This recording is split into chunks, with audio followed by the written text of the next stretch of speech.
according to my screen, everybody, this is Karen with newclevelandradio.net, and it's time for What in the World with Paul Siebert and his sidekick, John Donalo. And we are live on this Tuesday. Yeah, it's Tuesday, 3:30, April the 1st, and it's not a joke. That's right. How about that? We're not fooling. It is April 1st. No. I keep waiting for Zoom to conk out on me. So, but it's live. Right. That's right. What a great introduction. Thank you, Karen, for that. Yes, it is Tuesday, 3:30 Eastern Daylight Time. Time for What in the World live. Yeah, everybody's favorite weird news podcast. I'm your host, Paul Seaburn. Thank you for joining us. If you're joining us live, if you're joining us in the future, it's too late to April Fool you. But don't worry, because we won't be fooling anybody today except on Bluff the co-host. And if you don't know what that means, where have you been? So yeah, they're missing all the fun. Exactly. So we've got, as I said, this is everybody's favorite weird news podcast. Our motto, real news, sometimes strange, always funny. Always real news on What in the World. Strange news, definitely, but real news. I am the editor and head writer at MysteriousUniverse.org. You can find me there. You can find me on paulseaburn.com, my website, and also on Facebook, where I like to post little tidbits of the show to kind of test it out beforehand. So if you want to get a sneak peek at what we'll be talking about, that's the place to do it. Also a good place to send me messages, or go to newclevelandradio.net. That first voice you heard in your ear was Karen Hale, our producer, co-host and media mogul at newclevelandradio.net, a big podcast site in Cleveland, Ohio. Karen's got some great podcasts there besides our own, so please take a look at it. Go across the top. There's a bar for podcasts. There should be a bar for podcasters as well, but that's an inside joke there. Check them all out. Then also check out Karen's coaching services. Yes, I Can Coaching with Karen, which is also our sponsor. If you still got money left over after all that, and you should, because just about everything except the coaching is free, go to Amazon.com, where you can buy my new book, What Would You Say to a Naked Space Alien? Lots of my favorite stories about alien encounters, not ones that I have had, but that other people have had. So that means they're real as well. And one or two of them are real naked. Okay, that's enough titillization. I don't think that's a word. Tantalization, Paul. Tantalization is what you're looking for. Speaking of titillization, that other voice you hear in your ear is none other than my old buddy John Donalo, co-host, color commentator, host of What in the World of Sports, my old buddy from college, fraternity brother. What else? Anything else we got to say about you there, John? No, that's enough for sure. Oh, hey, great to be. He won't be able to fit into his hat. For those of you listening, John does not have a hat on today, so he's not plugging anything. But let's see. What are we going to talk about today? We got a huge show, so let's get right to it here. Okay, starting off with things people would be caught dead in. You know, we talk about things you wouldn't be caught dead in. Well, this is something that people would be caught dead in. A donkey is going to explain the difference between wise and dumb. You're going to have to listen to find out what that means. We travel back in time to Where's the Beef? We've got frozen poles and frozen poles in Poland. That will be explained in a few minutes. Close Encounters of the Tongue kind. That's one of those stories where it pays to watch us on YouTube once in a while, because I have some unusual, to say the least, photos to go along with that story. Plus more odd news, world records. I got a bunch of world records this week. Trivia, some strange sports. John's got a strange sport for us. And then we'll play everybody's favorite weird news game, Bluff the co-host. So let's get right to it. Now, I mentioned that today is April 1st. While I'm chatting about that, let me get my there we go. There's our logo up there. So it's April 1st. I said we wouldn't be pulling any April Fool's pranks on you. However, I saw a couple of April Fool pranks that corporations pulled, and those are always fun. So I want to share those with you today. Here's my, let's see, there's what would you say to a naked space alien? So the first one, chocolate maker Nestle's chocolate announced today their new silent Nestle's Crunch Bar, which uses rice that has been cooked twice so that it has 75% less noise than the standard crispy rice chocolate treat. John, are you a fan of Nestle's Crunch? I love Nestle's Crunch Bars, Paul. I do. And how do they try to like gauge this where it's 75% less? I mean, I wonder, I'd like to see the R&D labs and like who the people are that are eating these chocolate bars and saying, well, it's not quite as crunchy or it doesn't sound as loud as the other No, ones that's do. what they're saying. It's too loud, so they're coming out with a silent crunch Well, bar. yeah, I'm wondering how they were able to reduce that. I'm Well, interested. John, it's April Fool's Day. I hate Oh that. yeah, but I forgot, Paul. Sorry about that. And Karen, a senior moment seems to be carrying There on you for the go. entire day for me. So yeah, okay, I'm with you. No problem. I don't. I wish I wanted to put a picture of it up, but they didn't have a picture. They had a video though. If you Google the Nestle's Crunch Silent Crunch Bar, where they dip an entire bar twice into a vat of look like boiling water to simulate whatever it is that they're doing. I do have a picture of the second one. Now this one comes from the prebiotic. You don't just make soft drinks anymore. They have to be probiotic or prebiotic or healthy or natural. So this company is prebiotic. They're called Olipop. I've seen them in the grocery store. Yeah, that's good. Is it good, Karen? Oh, It's well, very then good, maybe yeah. you like this. This is their new product. They teamed up with Hidden Valley for the Ranch Lovers 4-pack. There you go. This is featuring 4 different varieties of ranch dressing flavored soft drink, Oh, including classic ranch, hot honey ranch, jalapeno ranch, and garlic ranch. I think I agree with Karen. Thank God this is an April Fool's joke. okay. And finally, Good. this one is for me and for everybody who grew up in Parma, Ohio. That's John as well. Mrs. T's, the frozen pierogi people, is coming out with premium pampering pierogi skincare products, including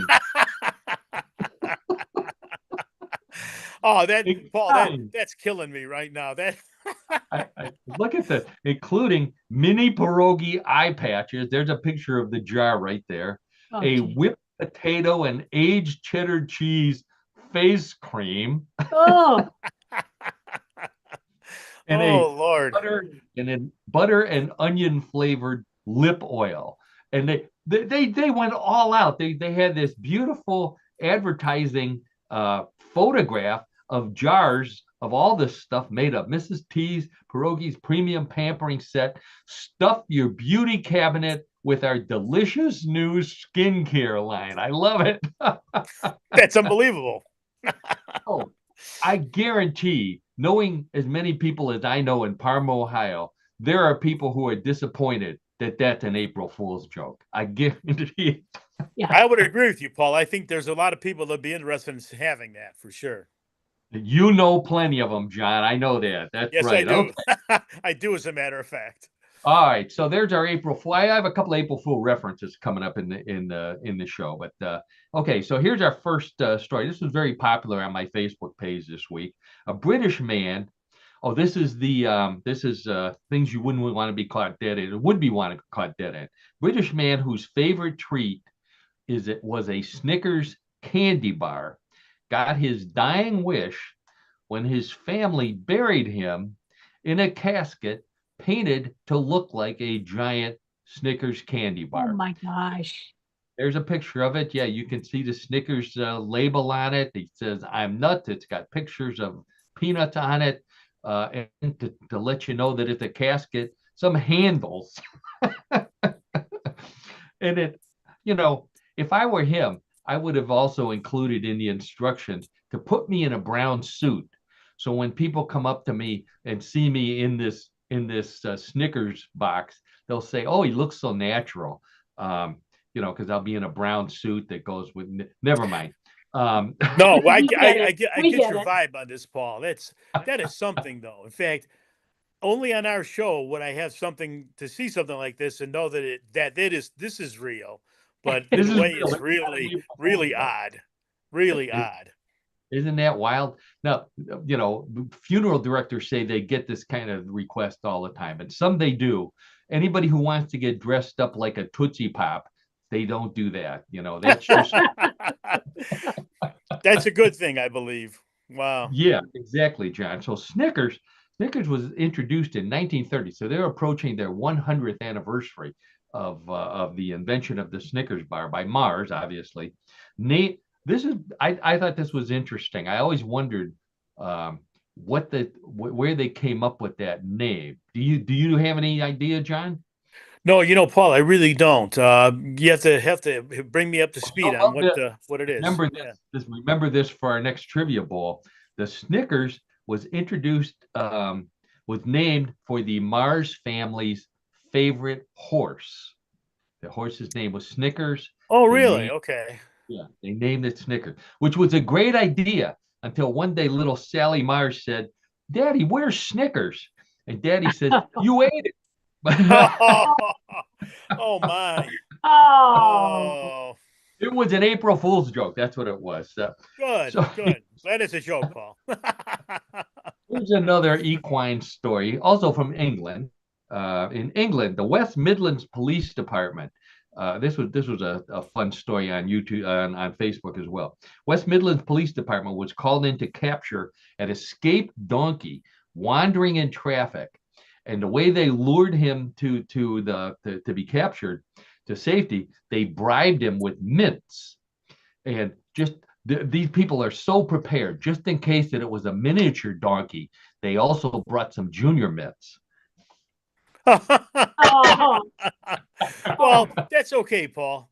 At least you recognize it with the horn, so that's a good thing. I There feel you more go. That's comfortable well, now. John. I'm more John, comfortable with that. this was England, so they could tell that it was an English mule because it was running down the left side of the road. So Oh, well, all things have a reason, I would say, yeah. right? So, but because it was England, they spent an hour arguing over what they should call it. Um, you know, Yeah. it in what a donkey, for those who don't know, it's a natural thing. It's not a combination animal like mules and other animals of that nature. So it's a domesticated ass, except in England where it's a domesticated arse. So because they don't use the word ass, or it's a domesticated bum, which is the other word that they use for ass. Um, so we're not. I hope we don't get kicked off of YouTube for this. But ass no, is one we of my. won't. No, no. Oh, okay. Ass is one of my. So actually, because bum in England, I had to learn this from my English friend. Bum is another word that I've adopted. So bum in the United States doesn't mean ass. It means like a vagrant. A vagrant, and it's a word we don't use anymore, because we're politically correct. So we don't refer to people as bums. Um, or a lazy person, which is one of my favorite usages of bum. I call people bums all the time, which means I'm politically incorrect because you're not supposed to call people bums either. Uh, Also, right? That's right, Paul. You're right on. I'm on this bum thing, John. So also, here's something you never hear anymore. Can I bum a cigarette? Oh, No, yeah. that's a good one. That's very practical, Paul. Growing up in the 60s and 70s, There you you would go. say that all the time. Sure. Yes, Sure. and you weren't borrowing one. You were actually or getting a loan, you weren't planning to pay this person back. No, right. You were taking one of their cigarettes. I That's think, right. yeah, the fact that there's not as many smokers, plus the fact that a pack of cigarettes costs like what, $10 now. Um, I don't think bum is used in the cigarette connotation anymore these days. No, no, things have changed. Yeah. So of course I had to look up the origin of how bum got its all of these different meanings. Bum came from a German word, bummler, which means loafer, which is another one of those words that doesn't mean what it used to mean. When we were growing up, a loafer was what? A slip-on shoe. It was a Shoe. slip-on shoe, sure. Yeah. Shoe. Nobody calls them loafers anymore. They have all different kinds of names other than loafer. Loafer dates back to the 1930s, when laceless shoes first became popular. In the 1950s and the 1960s, when John and I and many of you were growing up, loafers were popular with college students, Ivy League, another term we don't use much anymore, in the northeastern colleges, Harvard and Yale, the cool kids there, and I use that term loosely, wore loafers, but they called them penny loafers. Why did they call them penny loafers, John? Because there actually is a slot in the top of the shoe that you can put a penny in. And I remember people doing that, putting pennies in their loafers. Yep. Right. And what was the emergency that they were preparing themselves for with a penny in their shoe? Oh, I don't know. You got me. Calling home on a payphone. Oh, yes, right. Okay, you could, right, for a penny then, right, sure. Back in the 50s, when payphones first came up, there was a little slot for a penny, a nickel, and a dime. And then as we got older, and then they got rid of the penny, and it was a nickel, a dime, and a quarter. And then they got rid of payphones, and the rest is history. We're not going to have pennies much anymore either. So the whole penny isn't there a big campaign to eliminate the penny from our currency? There was. Yeah. I don't know. Our top king told them to stop making them. Wow. Yes. You know what they call that? Yes, the king told the mint to stop making them. Wow. You know what they call that? They call that a bummer. Good, very good ad lib, Paul, on that one. That's a great ad lib by you. Very good. So let's get back to ass, my favorite word there. So I'm looking at this donkey here, and I'm wondering, was it a wise ass or a dumb ass? Which is now we're getting into a lot of 50s and 60s phrases, which will leave a lot of young people in the dark. Okay, but for people of our generation, we're right on top of this. It's kind of funny, actually. That's right. Wise ass was a means impertinent or insolent. I looked it up. Like a smart aleck, right? A smart ass. That's right. A wise ass or a smart ass. That's right. When we were in school, so I was in like 1970 was the first time wise ass was used in public. Also, dumbass was about the same time, because not everybody could be a wise ass. Some had to be dumbasses. I just think this is hysterical. I'm sorry. So John, I don't know. We didn't go to the same school together, but we both had Ursuline nuns. I had a nun call me a dumbass once. And, really? Wow, that's really out of character for that to happen. Really? I told on her. I told the priest when I was serving mass. I said, "Sister, I'm not going to give her name. Call me a dumbass." And he made her wash her mouth out with holy water. So, well, there you go. You paid a price, right? Paid a price. Yeah. You have to be on your toes. I have to be on your toes to really understand and to really appreciate this show today, everyone. So there you make sure you're on your toes now. So on Facebook this week, I said, this came in handy. I said, if you look up dumbass in the dictionary, you're going to find a video of this guy in Asheville, North Carolina, who tried to scare away a black bear by wearing a bear costume and running after it. This is a real story, real bear costume, real bear. The bear did run away, but the man says he's never going to do it again because he found out that bear paws actually have a middle finger. So, the bear's got his number. He's not going to let him get Oh away yeah, with. sure. Life is a learning experience, everyone. Oh, so this is in Asheville, beautiful area. I didn't realize that there were bears there when I went to visit. But the costume was awful. Here's how bad it was. The bear went back and told his friends that he saw Bigfoot because he didn't believe it was another bear. It looked more like Oh a wow. Bigfoot costume. Yeah. So, and who keeps a bear costume around just in case you see a live bear? You know, Now, wouldn't like a bear costume be something that's normally used like on Halloween and things of that nature, right? I mean, right? that's right. Or as a mascot. So Right. I looked to see if in Asheville, if there were any colleges where the bear was a mascot, and there's none. So this is just a dumbass. Oh. This is exactly what it is. So look it up in the dictionary. Okay. Wait. The show's getting way out of hand, and it's about to get even more out of hand. So Okay. Wendy in Japan is now selling something called the takoyaki burger. The takoyaki translates in Japanese from Japanese to English to octopus balls. Octopus balls. That's what it is.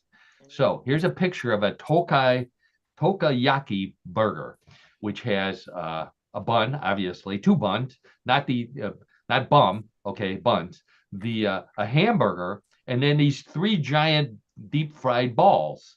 And then a bunch of there. You can tell it's an octopus because there's a little picture of the octopus underneath the sandwich. Oh, he's standing out in red. How can you miss him? Hey, I tell you what, Paul, and Karen, and audience, to me, Japan is the center of the universe when it comes to strange and weird food. I mean, it seems like we have this at least once a month of Yep. these foods that are there. I mean, why is that? That's a question that I'm going to ponder, and I'll think about that. And I don't know. It just seems really, really odd. Well, I think it's to torture Americans. I really do. I think it's see Oh what my. Americans will eat. So the octopus balls are made of battered octopus meat, green onions, rice puffs, and pickled ginger, topped with a barbecue sauce. So the real Wendy from Wendy's in the United States heard about this, and actually she came up with the idea for battered balls when some boys were pulling on her red pigtails. You remember Wendy with the red pigtails? Oh, And she sure. did, yeah. So she battered some balls, and the next thing you know, the Japanese picked it up and said, "Hey, we could Well, it you takes get it all all." kinds. Yeah. Um, the so she get an all beef. You get here's what it comes. The menu. The Japanese says you get an all beef patty and three octopus balls on a bun, which sounds like a kinky underwater porn movie to me. Oh, this must be Oh why, my. John. This is why octopuses have 8 arms because they have sensitive balls and they need all those arms to protect them. So, Well, yeah, they need something, that's for sure. any marine biologist out there, feel free to call in and prove me wrong. Yeah, like they say on Oh wow. on that social media. So, somewhere in heaven, John, Clara Peller is yelling, "Where's the squid?" You remember Clara Peller? Sure, I remember her Yes. because she's the lady that was in the Wendy's commercials, and if I remember correctly, she was always in a car that was moving. If I'm not mistaken, wasn't she like in a automobile that was Oh, moving on some of those commercials? And her famous quote is, "Where's the beef?" Yep. where's the beef? Yeah, Karen, you remember that as I well. do. Clara Peller was 84 years old when she became world famous. So she was born in Russia, um, her parents moved to Chicago when she was little, and they she worked for 35 years as a manicurist in Chicago, and at a beauty salon. Retires. She's 80 years old. She was hired as a temporary manicurist for a television commercial. So one of the local studios hired her as a temporary manicurist for a television commercial because she knew how to do it in a barber shop. And she was so good that they started hiring her for other commercials. So she was a cleaning lady. And then in 1984, Wendy's came in, and Wendy's was competing with Burger King and all these other, all these other big burger chains. And Wendy's said that, their burgers were the biggest. So Clara Peller and these two little old ladies with white hair would lift the lid off the top off a giant burger. And there was a little tiny burger in there. And Clara Peller, you can see the picture here. She couldn't see very well in real life, which is true. She couldn't see or hear very well. So she would squint and stick her face right up to the burger and yell, "Where's the beef?" Now, I did that for all the kids who don't remember Clara Peller and Where's the Beef. So that was the first commercial, John. It was so popular that they kept bringing her back for more commercials. She was storming drive-through counters, so she was in the car going through the drive-through. She was making telephone calls to the executives in charge of other restaurants, asking them where's the beef on their hamburgers. It became the number one catchphrase in the United States during that time, 1984, 1985. Everybody was saying, "Where's the beef?" Wendy's sales jumped 31% worldwide after that commercial ran. Wow. Wow. Yeah. They said that Wendy's vice president of communications said, with Clara accomplished as much in 5 weeks as we did in 14 and a half years. Now, I don't know if you remember this, but former Vice President Walter Mondale, when he was running for president, he used this line against Senator Gary Hart in the presidential nomination. Gary Hart answered some question, and Walter Mondale said, "Where's the beef?" Poor Clara made union scale for that commercial. She made $300 for shooting that commercial, which made Wendy's millions and millions of dollars. So, wow. Yeah. So the Screen Actors Guild contract said that she could do other commercials. So first she did 2 more. She did 2 more with Wendy's, and she got $30,000 for those, but they were still making millions. So she said, screw this. Where's the money? And yeah, so she signed with Prego, the spaghetti sauce company. Yeah. Prego is owned by Campbell Soup, and they were coming out with a new line of Prego sauce with beef in it. And the commercial was Clara Peller. Here's a nicer picture of her. Nice looking lady.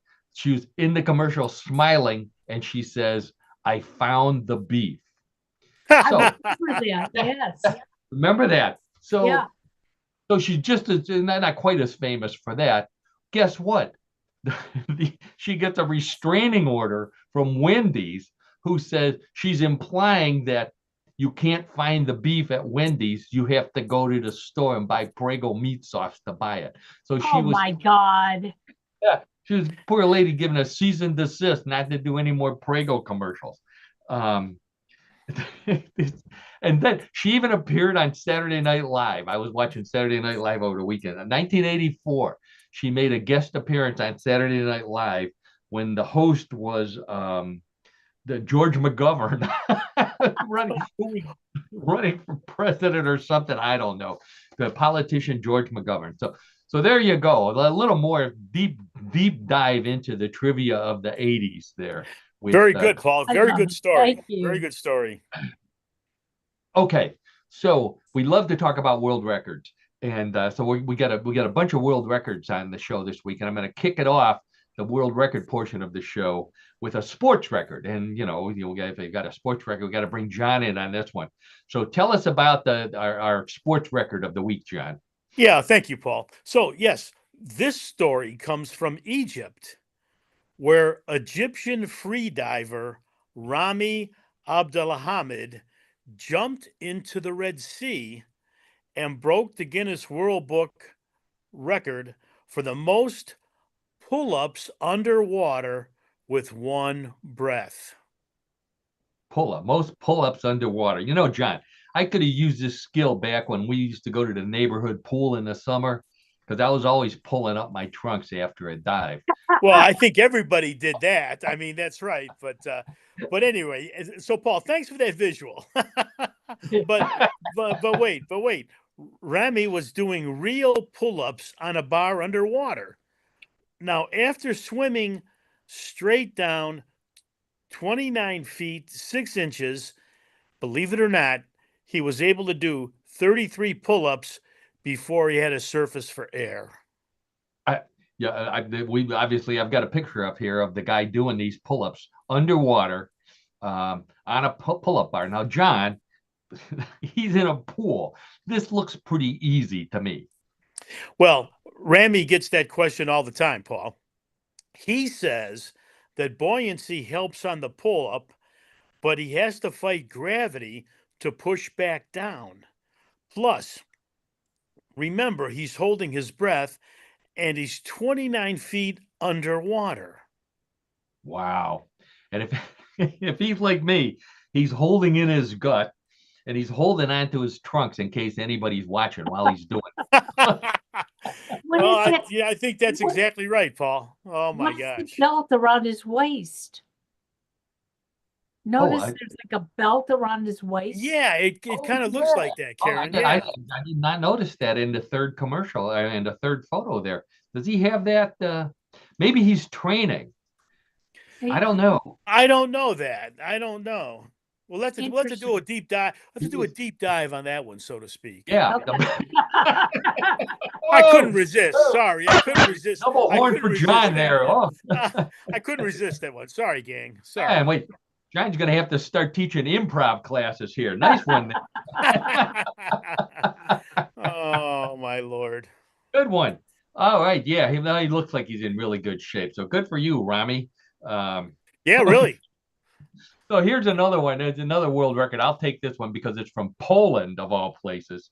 So Katarina Jakubowska set the Guinness World Record for the longest duration full body contact with ice, female category, when she spent 3 hours, 6 minutes, and 45 seconds submerged in a tub of ice.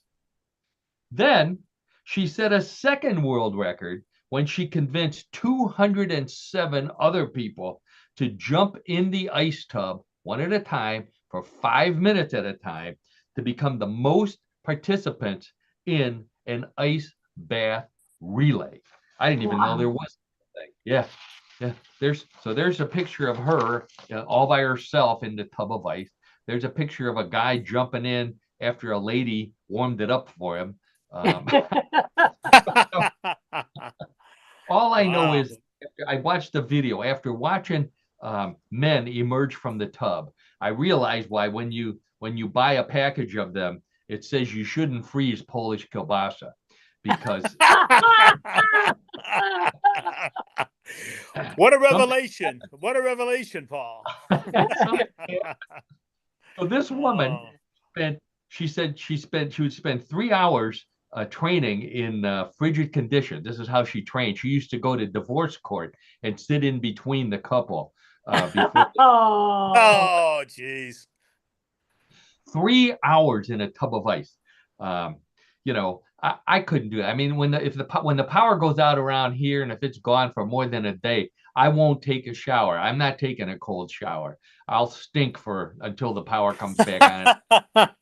Well, you got something to that, Paul. There's something to that. John, I know you don't go out in your hot tub in the winter. No. You certainly don't fill it with ice cubes. I know that. No, and just thinking about that just makes me shiver, It reminds me of going to Browns games in like the end of Oh, December. that's Oh right. man, I'll tell you what. So, so this Oh man, I woman, can't do it. Can't do it anymore. she's got 2 kids. She actually has 2 kids, which means that she and her husband had sex at least twice, despite her cold feet.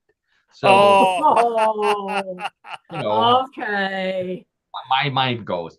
So she says she takes ice baths every week, and she and she gets many benefits from them. The greatest benefit is meeting new people. Now, well, how do Oh you meet boy. new people when you're submerged in a tub of ice? I don't get that part there. Um, anyways, okay, one more world record. Chanel Tapper. Oh, this is my favorite. This was on Facebook. Chanel Tapper from California holds the Guinness. We've talked about this lady before. She holds the Guinness World Record for the longest tongue on a female. Her tongue is 3.8 inches long from the tip to her lips, and she likes to dazzle people with it by doing strange things like touching her nose with her tongue, uh, holding a spoon with her tongue, and this picture right here, removing Jenga blocks with her tongue. Oh my God. Yeah. Here's her touching her nose. Oh my. That's a challenge right there, and also holding a spoon with her tongue. She tried to play chess with just her tongue, but the bishop kept fainting and falling over. So Oh, you get the horn on that one now, Paul. Come on, please. you don't even want to know what the king did. So Oh my Oh, lord. she could become the new Dairy Queen if she could hold an ice cream cone. Whoa. How Oh, about that? Lord. Yeah. Poor woman. She's been forced to do these stunts for tips because she lost her job, when the post office switched to pre-glued stamps. Well, there you go. I love this spoon, holding the spoon with her tongue. If she could eat soup without using her hand, she'd make a ton of money, on Yeah. bar bet. Oh Yeah. yeah, I bet. So I Wow. was thinking, this is for you, John. What other games could you play with your tongue? Now let's keep it clean. I'm talking about board games, okay? What about backgammon? Did you play backgammon? Backgammon. Oh, that's a good one. Yeah. Yeah. Yeah. I was thinking Monopoly, but then I Yeah, I thought, would think Monopoly too, right? well, yeah, but what sure. if she's the banker? You get the wet bills. That's a hazard of playing with her, I guess, right? That's Yeah. a hazard. That's a hazard you have. So Well, or okay. poker. That's the other one I was thinking. Poker. Once if she's got a deal, everybody just folds ahead of time. And just gives her. Oh. Oh my. Oh. Okay, so now this is not a world record, but this is another follow up on a previous story. So we talked about Hooters a couple weeks ago. Hooters, because of sagging sales, was filing for bankruptcy. Do I have to give it a horn again? There you go. Very good. Good news for you, John. Hooters is not going out of business. Oh, because you had reported that they were. Yeah, I know. Well, at the last minute, Neil Kiefer, who is the founder and he's still the CEO of the parent company of Hooters, says he's not going to deflate the restaurant chain after all, but instead he's recreating it as, get this, a family-friendly eatery in a process he's calling re-Hooterization. Oh my God. You may not be able to use Paul, is that a made-up word? I'm just curious. No, Is that that's a made-up real word, re-Hooterization. In fact, Wow. there's a number of plastic surgeons that are suing him because that's also what they use to advertise their. Oh, I see. Oh. So the first thing he's going to do to make it more family friendly, he's got a warehouse full of those teeny tiny little uniforms. So he's selling them all off, and he's got a buyer, a guy who has a company that makes those covers for golf clubs. That they're just going to repurpose. Oh Okay. boy. And he also plans to use that to have new menu items with fresher ingredients. And people around the world who are fans of Hooters are saying they serve food there. News to them, right? Wow. I knew they had wings. I didn't know there was anything else that they served there. So I never thought I'd hear the term Hooters and family restaurant in the same sentence. So Something doesn't seem right about that, Paul. the so anyways, Hooters Incorporated, a little history, was incorporated in Clearwater, Florida, of all places, in 1983. This guy and five other guys, and the reason why I bring this up is because they incorporated on April Fool's Day, April 1st, 1983, and they specifically chose that day because none of them thought it would ever be successful. And here we are, how many 40 some years later, still talking about it and being disappointed that they were almost out of business. Okay. Yeah, really. Wow.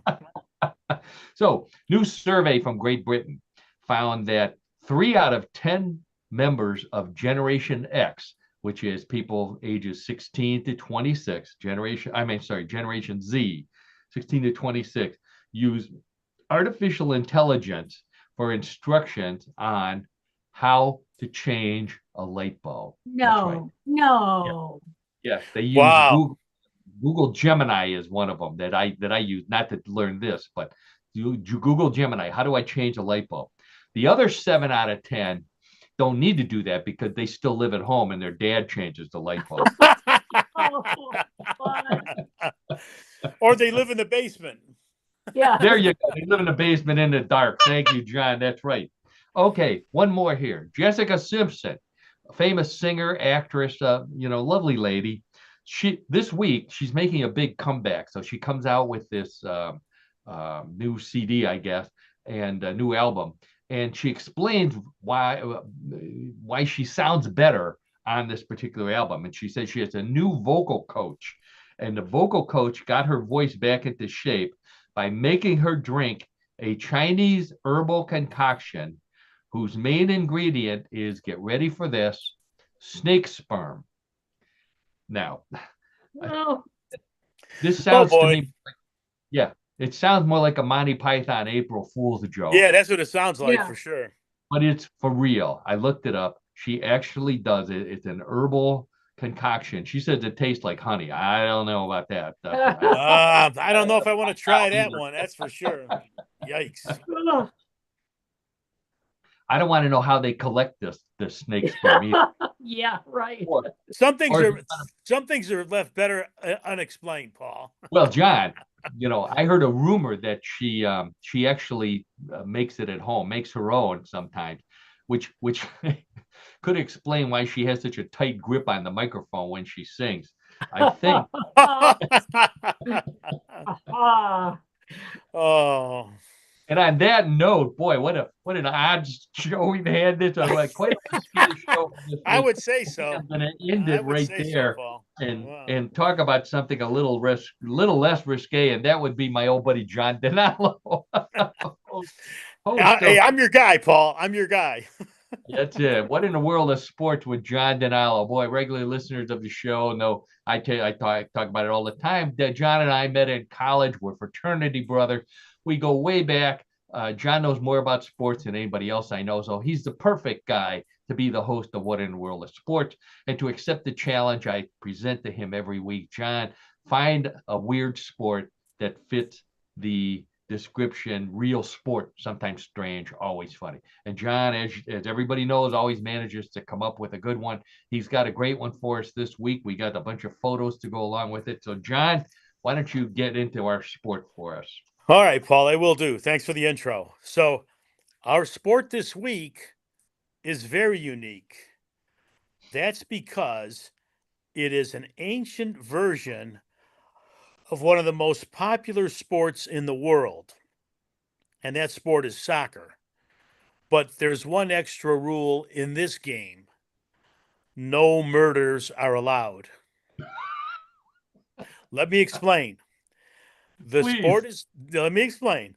The sport is called Royal Shrovetide Football, and it's played annually on Shrove Tuesday and Ash Wednesday in the town of Ashbourne in Derbyshire, England.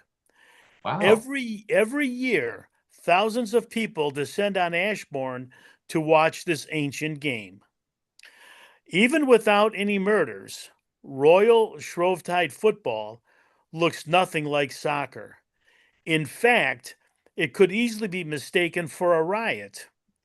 It is sometimes described as a tug of war without the rope, and this game is played between two teams of hundreds of players. Now, Wow.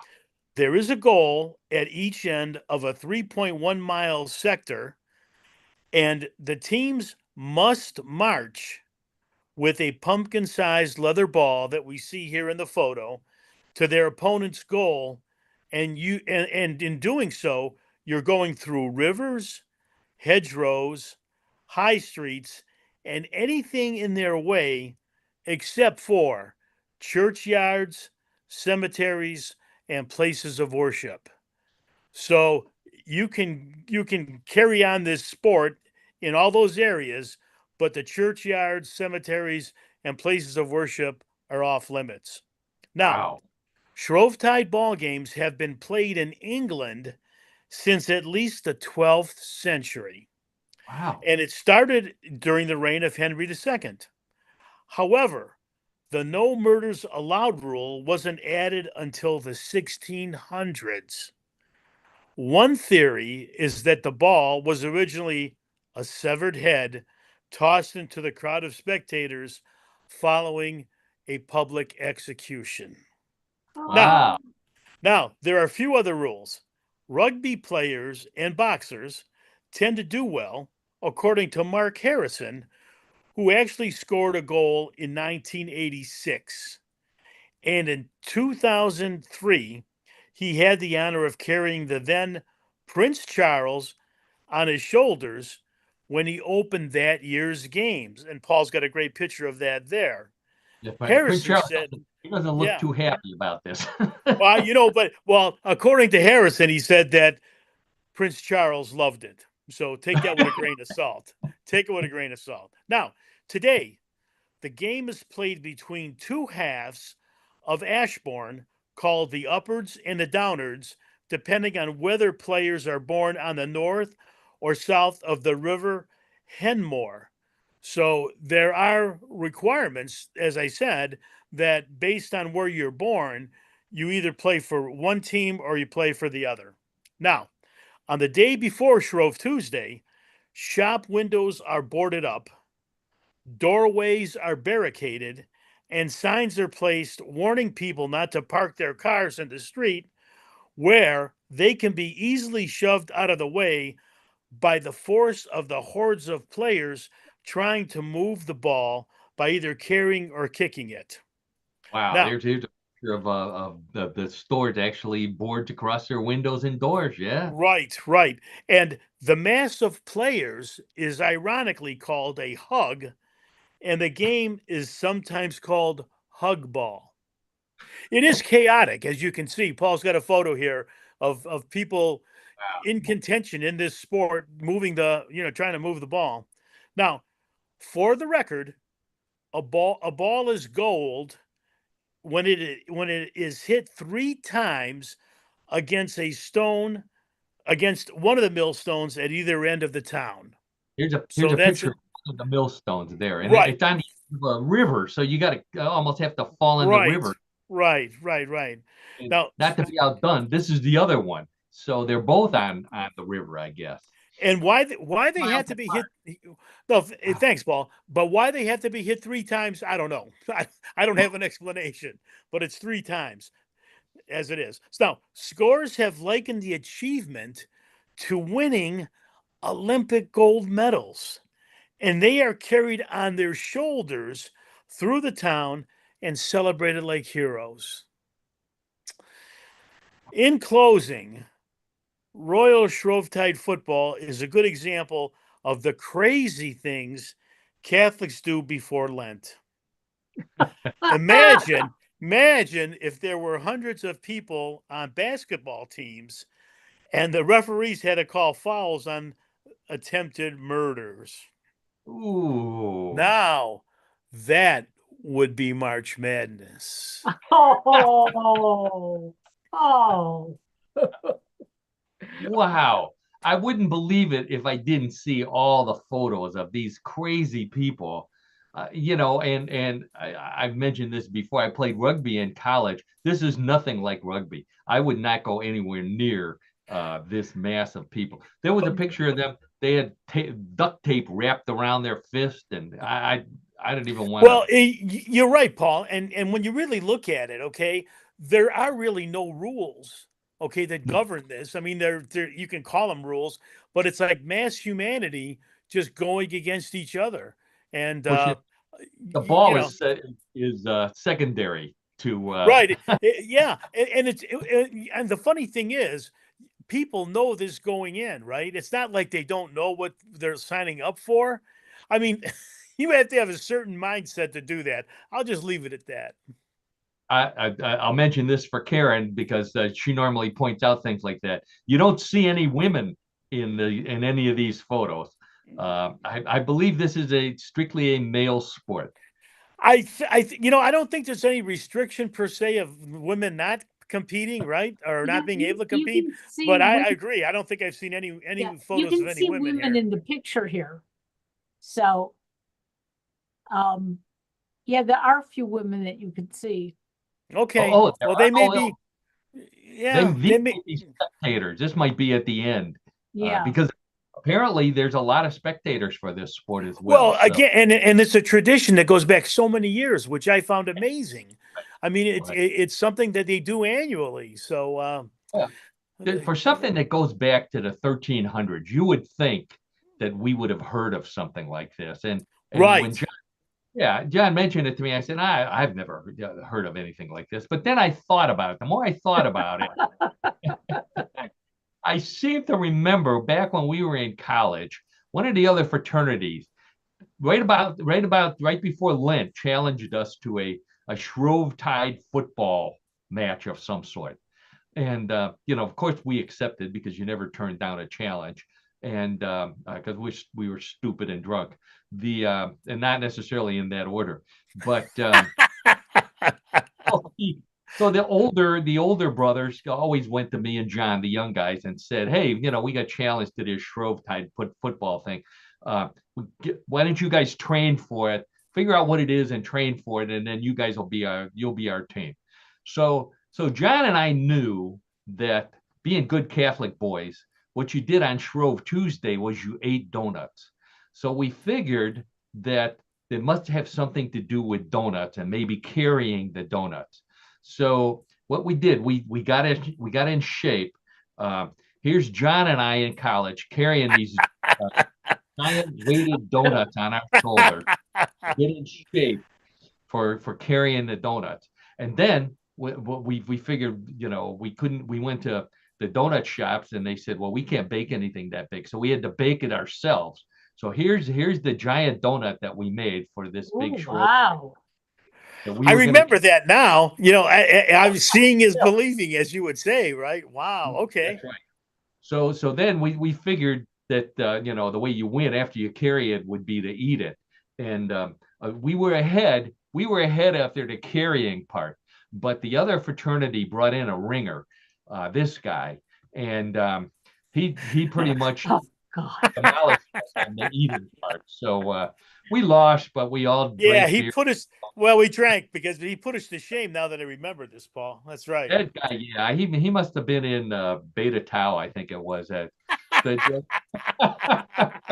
He had a great singing voice, obviously. great If he was in singing voice. Beta That's Tau, right. While he was if eating, he's when in when he Beta stopped. Tau, he has a great Uh, singing voice. oh, Oh my anyway, God. anyways, there's our sports story for the week. I'm glad you remembered that, John. After I showed the photos, Yeah, thanks. It's always a pleasant reminder, Paul, that I do have. Once the photos are there, it kicks right back in. I think I think that's a great sport, by the way. No murders there. Yeah, no murders allowed. All right. Oh, Well, thanks. it's time for everybody's favorite weird news game, Bluff the co-host. Oh, we've got fans of Bluff the co-host around the world. I hear from them all the time. That's our favorite part of this show. They stick around this long. Well, guess what? Here it comes. Uh, if you haven't played it before, and I don't know why you haven't, the rules are simple. No murders allowed. No, obviously. Number one. Number two, I have three stories similar to the ones we've been talking about all day. One big difference. All those were real. Even the April Fool's joke ones were real April Fool's jokes. These one big difference. Some are real. Some may be a bluff. And it's up to Karen, John, and all of you playing at home to decide real or bluff. Wagering is allowed. So place your bets. John and Karen, hands on the buzzer. Let's get right to story number one. Very timely one here. March Madness brackets will be around for another week. But up in the Pacific Northwest, the winner has already been determined for a basketball tournament for lumberjacks called March Pladness. The tournament dates back to the 1980s when men were men and lumberjacks wore plaid. Needing a way to keep in shape during the winter months, lumberjacks in Oregon played basketball, and instead of shirts and skins, they wore different colored plaid uniforms. When locals heard about it, they started betting on the teams. And with 16 in the tournament, a bracket was needed. The 2025 March Pladness Trophy went to the Chainsaw Massacre team from Portland. And the bracket winner is still buying beers at their favorite bar. Okay, so a basketball tournament played by lumberjacks in Oregon called March Pladness. Real or bluff? Karen, we'll start with you. Well, don't think of a lumberjack necessarily being in, shape to play basketball. Ooh. But I'm going to say it's real because it's so outrageous. Okay, Karen says it's real, and my apologies to any lumberjacks listening to the show. Karen says March Pladness is a real story. John, how about you? I'm kind of on the same line of thinking that Karen is here on this. It's really out of the ordinary or strange, right? But I think people are capable of doing anything almost, and I could see lumberjacks doing this or whatever, being organized and what have you. So I'm going to say it's a real story also. Okay, so both John and Karen say March Pladness played by lumberjacks in Oregon is a real story. Let's check with the judges, and the judges say even Bigfoot wouldn't believe that story. That's a bluff. Sorry. Oh, we got suckered in on that one, Karen. Wow. Yes, we did. Okay, well, that means the score's tied 0-0. Let's get right to story number two. Everybody who has ever taken a chemistry class knows about the periodic table, the rows and columns of elements from helium to something else at the end that ends in IUM. While most people forget about it once the class is over, a man in Australia made it his life's work to collect a sample of every element on the periodic table. And now he's in jail for it. Everything was fine while he was collecting iron, that's Fe number 26, and silver, that's Ag number 47. But he found out too late that it's illegal to have plutonium, that's Pu 94, shipped into Australia. He is now facing 10 years in prison for what his lawyers said was just being a science nerd. But the laws are strict in Australia, and he may wish he had collected butterflies instead. Okay. So the man who could spend 10 years in prison because he wanted to collect all the elements in the periodic table and didn't check the laws in Australia. Real or bluff? John, we'll start with you. Well, I think this is real. And it's kind of in the same vein as like a person that wants to travel and go to all 50 states in the United States, wants to do every one, right? And I can see in a way that he'd like to have all those. But I would agree in the sense that plutonium is a dangerous material. And obviously, with nuclear ramifications, again, I could see how that would be against the law. So I think this is a true story. Okay, John says it's true. Karen, how about you? Well, remember, he's a scientist. So, he's thinking scientifically, this is what he wants. Okay. He doesn't have to think about, is it possible to get? Okay. So I'm going to say it's a true story as well. Wow. Okay. So the periodic table that puts a man in jail could put a man in jail for 10 years in Australia. Both Karen and John say that story is real. The judges say congratulations to both of you. That is a real story. All right, Karen, way to go. Way to His go. court date is in April, so we'll see if we can do a follow-up on there. Okay, that means scores tied 1-1. Points are doubled in round number 3, but it doesn't matter. We'll see. So we're either going to end up with a tie or one of our players will be the winner. So let's get right to story number 3. Everyone complains about how blurry the photos of the Loch Ness Monster are. And it could be because of the modern technology that they're using. A yellow submarine named Bodie McBoatface was trolling Loch Ness recently when it found a submerged camera placed there 55 years ago by the LLBI. That's the Loch Ness Bureau of Investigation. A Kodak Instamatic camera with a flash cube was placed in an airtight plastic container connected to a fishing line with bait attached so that it would snap a picture when it was pulled. The container was still sealed, the film was still dry, and photo engineers managed to develop 4 of them. They showed extremely clear color flash photos of the muddy water, but no Loch Ness Monster. There are still 2 more cameras in the area, and the operators of the Bodie McBoatface yellow submarine hope to find them with pictures showing something besides a sky of blue and a sea of green. Okay, so a yellow submarine named Bodie McBoatface finds a 55-year-old camera underneath Loch Ness that was supposed to take pictures, very clear pictures. None had Loch Ness monsters. Real or bluff? Karen, what do you say? Well, I will say that it's a very interesting story. And I don't know if you can get an award for writing a story for your podcast, but I think you deserve an award because it's a nice story, but I don't think it's real. Oh, wow. Okay. Well, thank you for the compliment. And Karen says that the story's a bluff. John, how about you? What do you say? Yeah, I agree. I say it's a bluff. I mean, a camera from the 1950s underneath or in Loch Ness. I, I, I mean, I just think I just think it's just a bluff. I'm gonna pray it's a bluff. If this is real, I'm gonna have to really feel like rethink a lot of idiots. things. There you go, Karen. There you go. All right. So, wow. Whew. Boy, we get emotional here on Bluff the co-host here. So, both Karen and John say that the story of Bodie McBoatface, the yellow submarine, and the photos of a 55-year-old Loch Ness monster are a bluff. I wish that the lovely Donna was here to participate in this because she gave me this story. It wasn't from me, and it is a real story. Bodie McBoatface is the name. Thank you, Donna. Yeah. Thanks, Donna. But so wait a minute.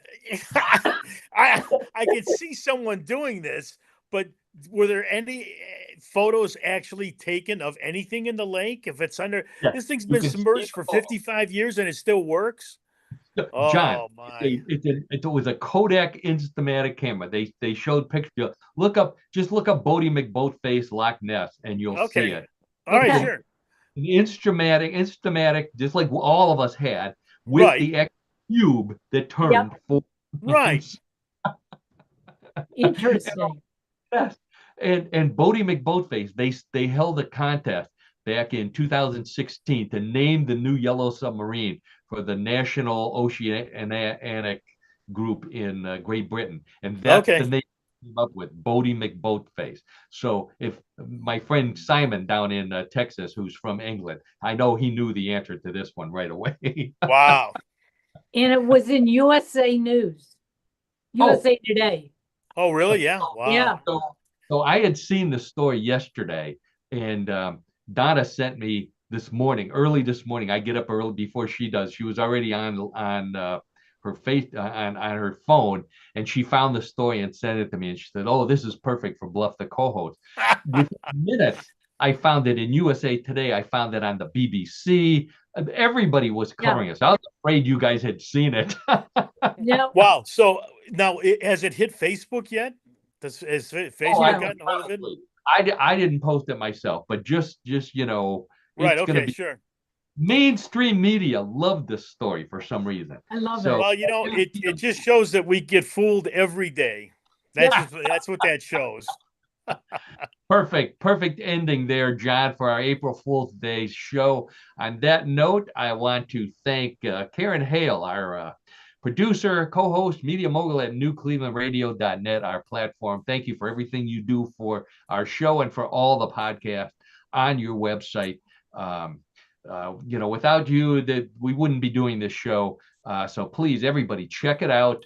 You know, find out how to download us and all the other great podcasts that Karen has. They run the gamut. They're not all comedy shows. A lot of them are very helpful as opposed to our show, which just makes you laugh. But also, Karen, in addition to having helpful podcasts, she's also has Yes I Can coaching with Karen with some great coaching tips as well. So check that out. Also, and as always, I thank my old buddy John Denalo. You know, he puts up with me. He always comes up with some great stories and really great comments today, John. So thanks again for all you do for our show. You're welcome, Paul and Karen and audience. It's a lot of fun. It's actually one of the highlights of my week. So keep that in mind. You need to get out more, John. You got a boring week. I'm telling you the truth. You know, that's how it is when you're retired. You know, you're looking for things to do, right? So that's where it is. So okay. All right. Well, and as always, I want to thank everybody who's listening, either live or in the future. Again, without you, we wouldn't do the show. You're the reason why we come every week with strange stories and sports and all of our color commentary and all that good stuff. So I hope you enjoyed listening as much as we do putting it on. And remember, this is your rule for this week: no murders allowed. No murders allowed. No murders allowed. Right. Exactly. You know, and before we shut down, I just want to give a big shout out to my favorite AAA baseball team, the Louisville Bats. They took 2 out of 3 on their first weekend of home games. So, good. Bats. Congratulations to them. Yeah. I know, Paul, that we say we're not going to talk about politics or real news, but I have to give a shout out to Cory Booker because right now he is going on 20 hours of non-stop speaking. So those of you in the future know how long he actually goes. We don't yet. We'll have to find. So, you know, a lot of good news out there, but a lot of fun today. So happy April Fool's Day. All right. Bye, everybody. Have a good week, everybody.